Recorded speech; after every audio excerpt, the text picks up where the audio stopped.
Arizona football gets smashed by BYU, leaving Arizona with a lot more questions than answers.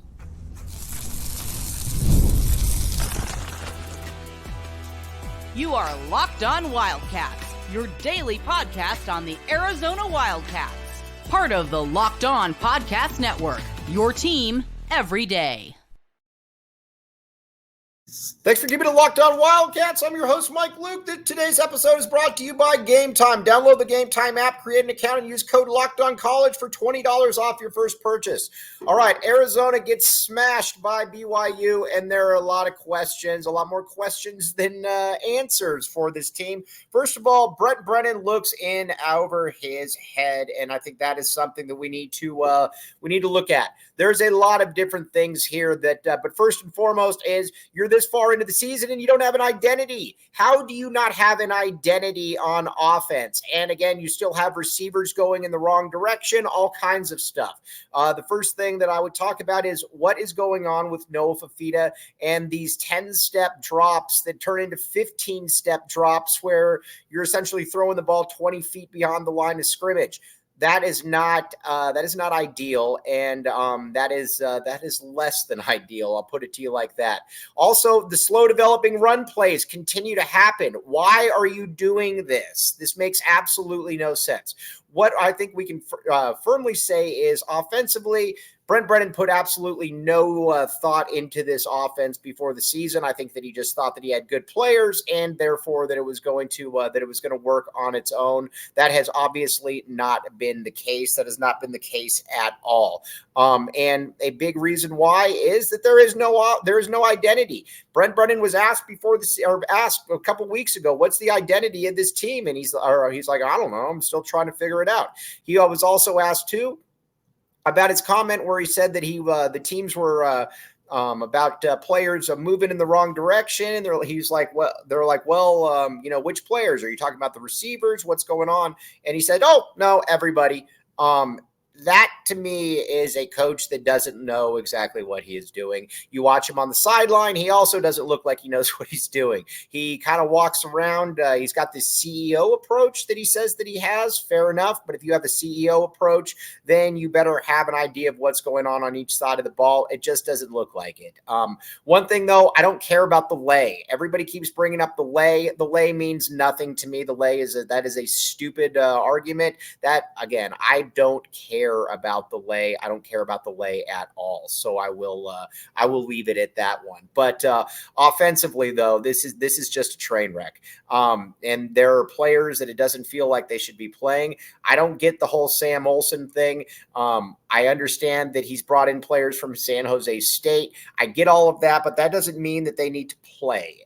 Just because you are friends with them or that you brought them over, that does not mean, again, that they need to play. And that is, I think that is a big issue. Ryan Stewart, the same way. I don't understand why he's in there either. And again, Kean Burnett, I don't get what's going on here. I know the whole thing about being banged up. I don't care. He needs to be able to get the ball. But there's just so much about this team, this play calling that makes absolutely no sense. And the first thing that I'm going to start with is listen, when it's we'll talk about the Quali Conley play. When it's third down, it's 3rd and 1, and you are throwing the ball to Sam Olsen, who's probably not going to catch the ball anyway, as opposed to having 2 straight times where you can just run the ball and hopefully get an inch. He doesn't do it, and it makes absolutely no sense.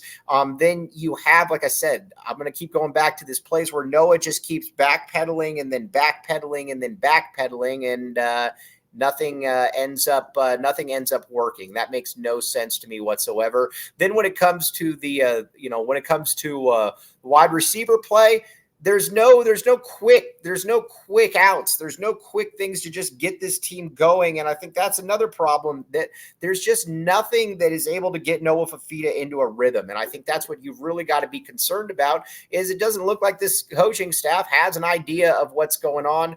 Offensively, listen, Matt Atkins, probably a little bit better than Dino Babers, but you need to get a real OC in here next year. You need to get an offensive coordinator that has been an offensive coordinator, that commands the respect of a locker room, that does a lot of different things that right now this coaching staff just doesn't have. And If you don't get that, I think that's going to continue to be an issue for you, and I think that's where you're at if you're an Arizona fan. You've got to be able to figure this one out, and if you don't figure this one out, then that's going to get a lot worse. But when you watch Brent Brennan, I think it's impossible to look at him and say that at this stage that he's not in over his head. Now, I know there's some alumni that are like, well, he's a good guy. It's not his fault that these players are messing up on the field. At the end of the day, it is his fault, though, because the team just doesn't look well coached. It doesn't look like there's a theory or a process for what's going on. And again, that's the issue. If you don't have any semblance of what's going on, that's going to be a problem for you. And again, that's something that I think Arizona is something with Arizona that has become a major, major question mark. And you watched offensively, again, you just don't get the sense that he has an idea of what's going on. None of the play calling really makes any sense. And that's kind of why I think Arizona is in this situation that they are in. So there is obviously that. Now, we're going to talk a little bit about the defense, possibly, and the offense, possibly where Arizona goes from here coming up next. But first, LinkedIn. All right, here's the deal with LinkedIn. Okay, great stuff with LinkedIn. Please explore here's the deal. Post your job for free at linkedin.com/lockedoncollege. That's linkedin.com/lockedoncollege. Now, listen, there are so many small businesses that are wearing so many hats and might have not a time for a ton of different stuff. That's where LinkedIn is constantly finding ways to make the process easier. They even just launched a feature that helps you write job descriptions, make the process even easier. 2.5 million small businesses use LinkedIn for hiring. And that's, again, because it works. I know people that got jobs there. You know people that got jobs. Heck, I have an ex-employer that still goes on my LinkedIn and wondering, I think probably, what I'm up to. And I don't even have it really updated. That's on me, but it just goes to show you too that the employer also is looking at LinkedIn, and he's probably also thinking to himself that there's something that's obviously there. So again, check it out. LinkedIn, again, linkedin.com/lockedoncollege. Post your job for free. Thanks for keeping it locked on Wildcats and making this your first listen of the day. I am your host, Mike Luke. Okay, now let's talk a little bit about where we are at now with the defense. Here's the thing with the defense. The defense, I thought, had some margin for error going into the season in the defensive backfield, but you've lost now Gunnar Maldonado and you lost Traden Stukes. Those are both obviously massive losses for it. Now, there were a couple plays that I think were very concerning if you're the University of Arizona. And I think the first one is, the BYU trick play. That to me was the difference in the game, that trick play. That was where Arizona, you had guys back, and Marquise Groves-Killebrew took probably the oddest angle I have ever seen for somebody. It should have been a pick. It looked like he hadn't played football before. You can't have that. Not only can you not have that, those are the kind of games where things turn on a dime, and that's a problem. Is that when that happens, as a coach, if you're Dwayne Aquino, who I think has done a very good job, there's only so much you can do. Tacario Davis, kind of the same way. Listen, Tacario Davis is absolutely a fantastic football player. There's no doubt about it. We all know that. But Tacario Davis also has probably amongst the worst hands that I've ever seen in college football. He drops so many interceptions, and that's an issue. You've got to be able to catch the ball. When the ball is in your hands, you have to be able to catch it. I don't need you to make Jerry Rice catches, but I need you to be able to catch the ball, and he doesn't do it. He just can't do it, and I think that is, again, that is an issue for this team, is that when they've been put in positions to be able to make plays, they have just not been able to make enough plays. But again, the defense, I am more than okay with, honestly. The defense is just going to wear down because it has been on the field too much. The Jacob Manu play, by the way, that was absurd. Jacob, I understand that that's the rule in college football, but that doesn't mean that you need to a player like Jacob Manu should not be booted out of the game for the entire game for that. That needs to be something where it's a judgment call and you can watch it and be like, all right, yeah, that was not probably what that is probably not what the spirit, that is probably not what the spirit of that rule was. That's where I think that's also something that you need to take some common sense into, but that was not what cost the game. One thing though that Arizona did have a hard time again was containing the edge. The edge was an issue for Arizona, and you're going to have to figure that one out. But overall, like I said, this game has been lost on the offensive side of the football. And I think that's what is so frustrating for so many fans is that you watch it and you're like, all right, what is going on there? And I think that's the problem though with this squad is that you do know that you got to figure this. You got to figure something out. Offensively, it's just not good enough. And how do you have Noah Fifita going back? How do you have Noah Fifita going back and continuously going back? And I think I think that's just an issue. And not only is that an issue, and that just kind of shows me too that it hasn't been corrected. The things that are plaguing this team have just not been corrected. And I don't know what else to say. You got Colorado now next week. Now, Colorado's a winnable game because Colorado's played, two good teams now this year and has not looked good in either one of them. And so Arizona can win that. Again, I'm not saying that Arizona is a good team. That's not what I'm saying. But there's going to be a lot of people there. And I think when you have a lot of people there, that can obviously be something that could maybe help this squad a little bit. So we will see how that one does play out.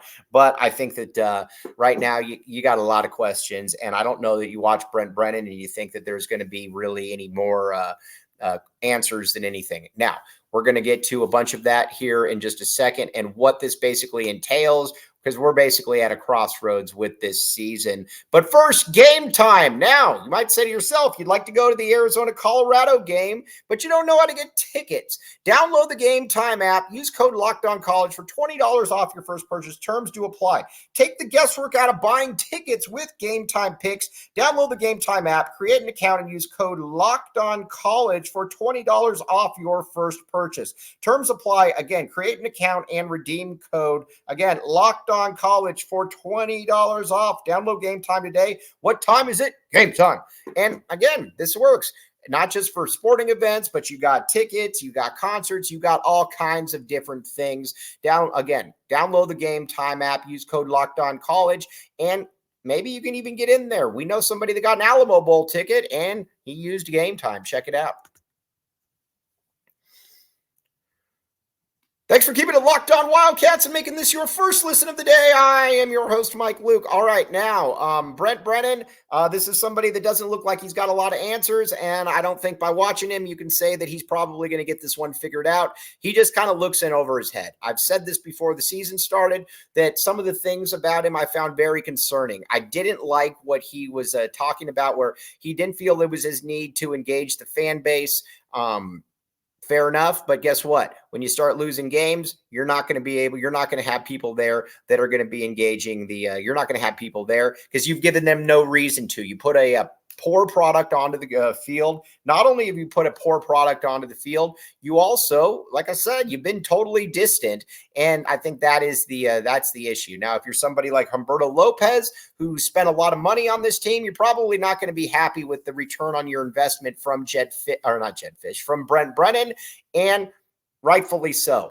And the thing about it is that this only feels like it could get worse. And by saying it could get worse, next year, you generally don't get better by losing a T-Mac, by losing a Jonas Savanea, by losing players like that, or a Takario Davis. That doesn't happen. And so what is that next step? Because this was that go for broke year where you try to put together 2 straight good seasons, and then you're talking at the end of the year about how some people know Arizona football as being good. Well, you know what? That's kind of out the window, and there's nothing to indicate that's going to be a lot better. So again, Colorado is going to be kind of that crossroads game. If you get blown out by Colorado, then I think you're pretty much at a point now where you're like, well, see you next year. And I think you have a pretty good idea that Brent Brennan is not the guy. Just nothing about him inspires any confidence whatsoever. And I think that's obviously a major, major issue. So again, a very disappointing performance for the U of A, losing 41-19. And again, a coach that seems to be very much in over his head. All right, now we're going to talk a lot more about this on Monday. Talk about, what's gone on, what exactly the problems have been. Can some of this get fixed? I don't know that it can be fixed, honestly. I just don't know that. I think that we will find that one out. But, Brent Brennan certainly doesn't give you a lot of reason for optimism. But on that note, thanks for listening to the postgame show on Locked On Wildcats and making this your first listen of the day.